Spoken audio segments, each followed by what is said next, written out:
You're listening to the weekly Bible lesson from the Plainfield Christian Science Church Independent, Plainfield, New Jersey, the United States of America. This is the lesson for Sunday, February 11, 2024. Subject: Spirit. The golden text is from Acts. For there stood by me this night the angel of God, whose I am, and whom I serve. The responsive reading is from Psalms and Isaiah. He that dwelleth in the secret place of the Most High shall abide under the shadow of the Almighty.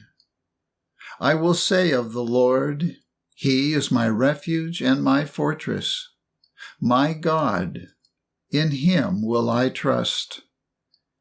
Because thou hast made the Lord, which is my refuge, even the Most High thy habitation, there shall no evil befall thee, neither shall any plague come nigh thy dwelling. For He shall give His angels charge over thee, to keep thee in all thy ways. I will mention the loving kindnesses of the Lord, and the praises of the Lord, according to all that the Lord hath bestowed on us, and the great goodness toward the house of Israel, which He hath bestowed on them according to His mercies, and according to the multitude of His loving kindnesses. For He said, Surely they are my people, children that will not lie. So He was their Savior. In all their affliction, He was afflicted, and the angel of His presence saved them. In His love and in His pity, He redeemed them, and He bare them, and carried them all the days of old. I will read from the Bible. Psalms. The chariots of God are 20,000, even thousands of angels. I will bless the Lord at all times. His praise shall continually be in my mouth. I sought the Lord, and He heard me, and delivered me from all my fears. The angel of the Lord encampeth round about them that fear Him, and delivereth them. Acts. And by the hands of the apostles were many signs and wonders wrought among the people. And they were all with one accord in Solomon's porch. And believers were the more added to the Lord, multitudes, both of men and women, insomuch that they brought forth the sick into the streets, and laid them on beds and couches, that at the least the shadow of Peter passing by might overshadow some of them. There came also a multitude out of the cities round about unto Jerusalem, bringing sick folks, and them which were vexed with unclean spirits, and they were healed, every one. Then the high priest rose up, and all they that were with him, which is the sect of the Sadducees, and were filled with indignation, and laid their hands on the apostles, and put them in the common prison. But the angel of the Lord by night opened the prison doors, and brought them forth, and said, Go, stand and speak in the temple to the people all the words of this life. And when they heard that, they entered into the temple early in the morning, and taught. But the high priest came, and they that were with him, and called the council together, and all the senate of the children of Israel, and sent to the prison to have them brought. But when the officers came and found them not in the prison, they returned and told, saying, "The prison truly found we shut with all safety, and the keepers standing without before the doors. But when we had opened, we found no man within." Then came one and told them, saying, "Behold, the men whom ye put in prison are standing in the temple and teaching the people." Then went the captain with the officers and brought them without violence, for they feared the people, lest they should have been stoned. And when they had brought them, they set them before the council. And the high priest asked them, saying, "Did not we straitly command you that ye should not teach in this name? And behold, ye have filled Jerusalem with your doctrine, and intend to bring this man's blood upon us."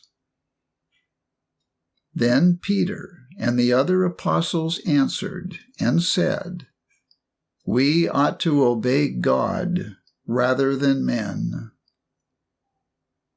When they heard that, they were cut to the heart, and took counsel to slay them.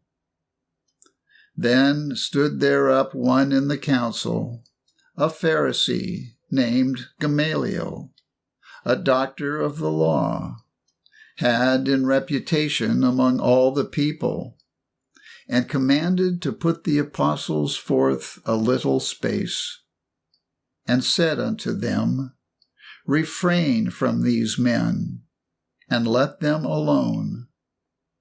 For if this counsel or this work be of men, it will come to naught. But if it be of God, ye cannot overthrow it, lest haply ye be found even to fight against God." And daily in the temple and in every house they ceased not to teach and preach Jesus Christ. Now about that time Herod the king stretched forth his hands to vex certain of the church.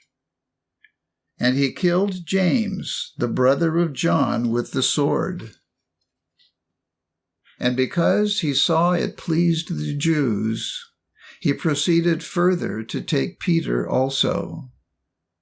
And when he had apprehended him, he put him in prison, and delivered him to 4 quaternions of soldiers to keep him, intending after Easter to bring him forth to the people. Peter therefore was kept in prison, but prayer was made without ceasing of the church unto God for him. And behold, the angel of the Lord came upon him, and a light shined in the prison. And he smote Peter on the side, and raised him up, saying, "Arise up quickly." And his chains fell off from his hands. And the angel said unto him, "Gird thyself, and bind on thy sandals." And so he did. And he saith unto him, "Cast thy garment about thee, and follow me." And he went out and followed him, and wist not that it was true which was done by the angel, but thought he saw a vision. When they were past the first and the second ward, they came unto the iron gate that leadeth unto the city, which opened to them of his own accord. And they went out and passed on through one street, and forthwith the angel departed from him. And when Peter was come to himself, he said, Now I know of a surety that the Lord hath sent his angel, and hath delivered me out of the hand of Herod, and from all the expectation of the people of the Jews. 2 Corinthians. And such trust have we through Christ to Godward, not that we are sufficient of ourselves to think anything as of ourselves, but our sufficiency is of God, who also hath made us able ministers of the New Testament, not of the letter, but of the Spirit. For the letter killeth, but the Spirit giveth life. Now the Lord is that Spirit, and where the Spirit of the Lord is, there is liberty. I shall now read correlative passages from the Christian Science textbook, Science and Health with Key to the Scriptures, by Mary Baker Eddy. Spirit is symbolized by strength, presence, and power, and also by holy thoughts, winged with love. These angels of his presence, which have the holiest charge, abound in the spiritual atmosphere of mind, and consequently reproduce their own characteristics. Their individual forms we know not, but we do know that their natures are allied to God's nature, and spiritual blessings, thus typified, are the externalized yet subjective states of faith and spiritual understanding. Angels. God's thoughts passing to man. Spiritual intuitions, pure and perfect. The inspiration of goodness, purity, and immortality, counteracting all evil, sensuality, and mortality. Angels are not etherealized human beings, evolving animal qualities in their wings, but they are celestial visitants, flying on spiritual, not material, pinions. Angels are pure thoughts from God, winged with truth and love, no matter what their individualism may be. My angels are exalted thoughts, appearing at the door of some sepulchre in which human belief has buried its fondest earthly hopes. With white fingers they point upward to a new and glorified trust, to higher ideals of life and its joys. Angels are God's representatives. These upward soaring beings never lead towards self, sin, or materiality, but guide to the divine principle of all good, whither every real individuality, image, or likeness of God gathers. By giving earnest heed to these spiritual guides, they tarry with us, and we entertain angels unawares. The Old Testament assigns to the angels, God's divine messages, different offices. Michael's characteristic is spiritual strength.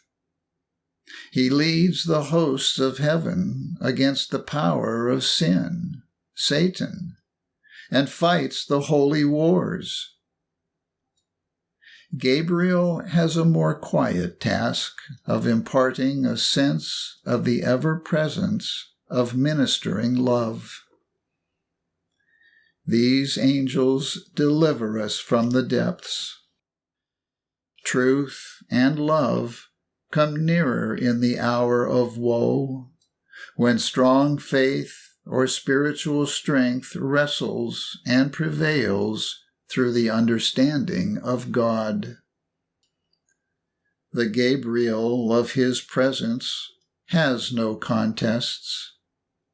To infinite, ever-present love, all is love, and there is no error, no sin, sickness, nor death. How little light or heat reach our earth when clouds cover the sun's face. So Christian Science can be seen only as the clouds of corporeal sense roll away. Earth has little light or joy for mortals before life is spiritually learned. To reach the heights of Christian Science, man must live in obedience to its divine principle. To develop the full might of this science, the discords of corporeal sense must yield to the harmony of spiritual sense.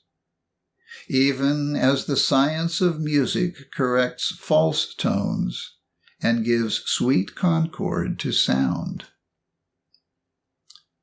What is termed material sense can report only a mortal, temporary sense of things, whereas spiritual sense can bear witness only to truth. To material sense, the unreal is the real, until this sense is corrected by Christian Science. Spiritual sense, contradicting the material senses, involves intuition, hope, faith, understanding, fruition, reality. Material sense expresses the belief that mind is in matter.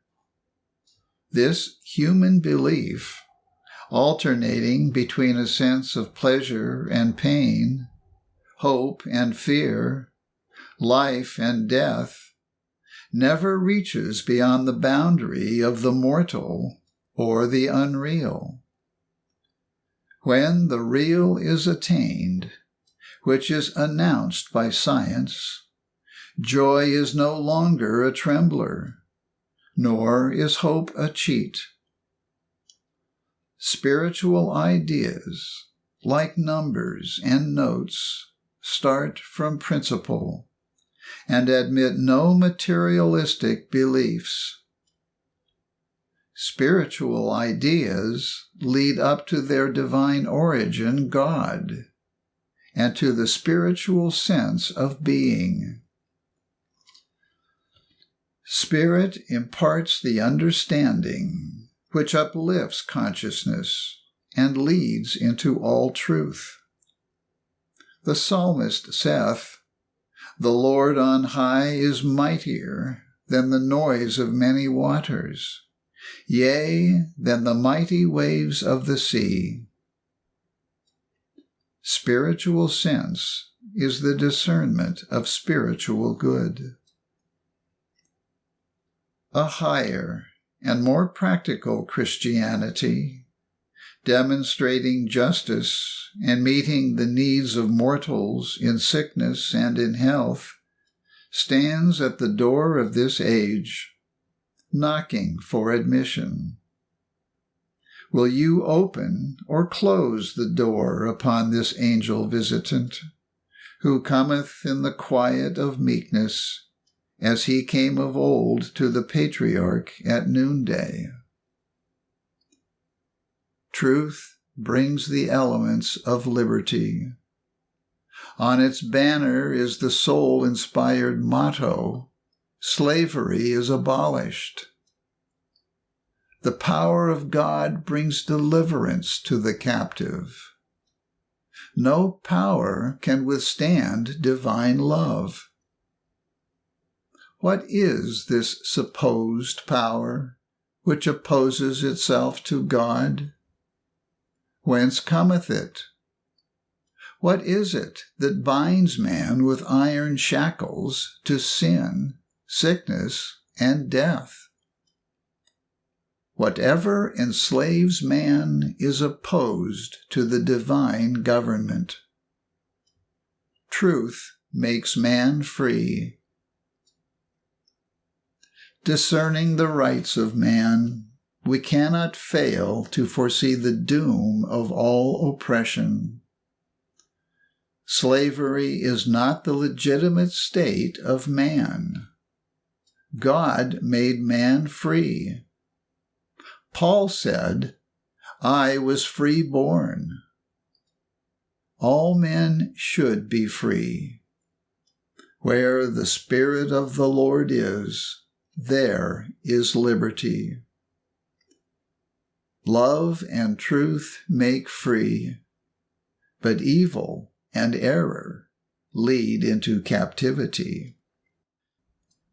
Christian Science raises the standard of liberty and cries, "Follow me.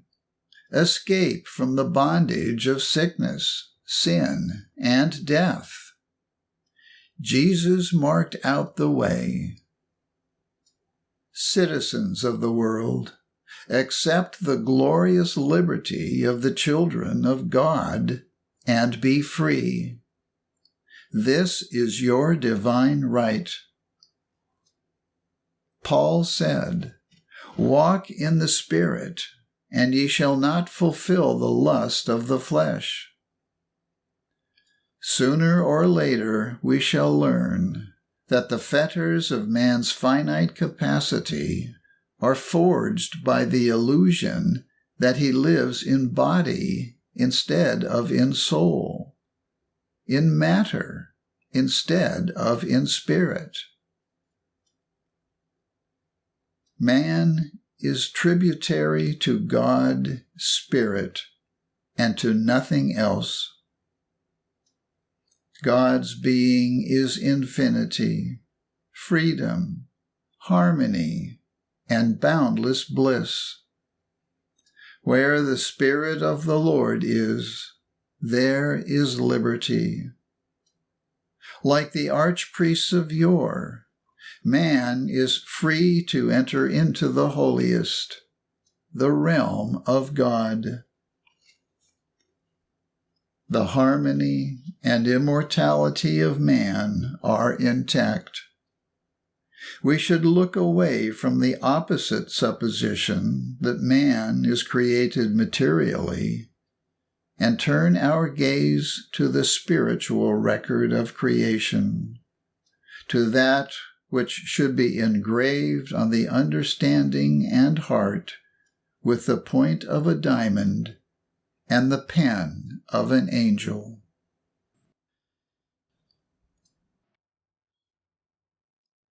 I will now read the 3 daily duties provided by Mary Baker Eddy in the Church Manual. Daily Prayer. It shall be the duty of every member of this church to pray each day, "Thy kingdom come. Let the reign of divine truth, life, and love be established in me, and rule out of me all sin. And may thy word enrich the affections of all mankind, and govern them."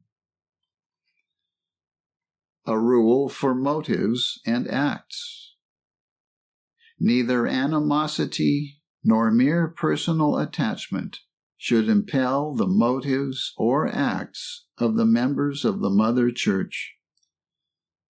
In science, divine love alone governs man, and a Christian scientist reflects the sweet amenities of love in rebuking sin, in true brotherliness, charitableness, and forgiveness. The members of this church should daily watch and pray to be delivered from all evil. from prophesying, judging, condemning, counseling, influencing, or being influenced erroneously. Alertness to duty.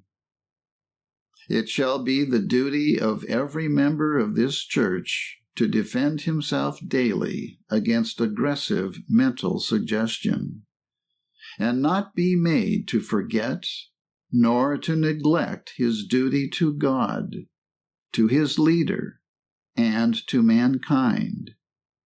By his works he shall be judged, and justified or condemned. And from Science and Health, Christian Scientists, be a law to yourselves that mental malpractice cannot harm you, either when asleep or when awake. This Bible lesson has been provided by the Plainfield Christian Science Church Independent. It consists of citations from the King James Bible and correlative passages from the Christian Science textbook, Science and Health with Key to the Scriptures, 1910 edition, by Mary Baker Eddy. For more information, please visit our website, plainfieldcs.com. Thank you for listening, and have a blessed day.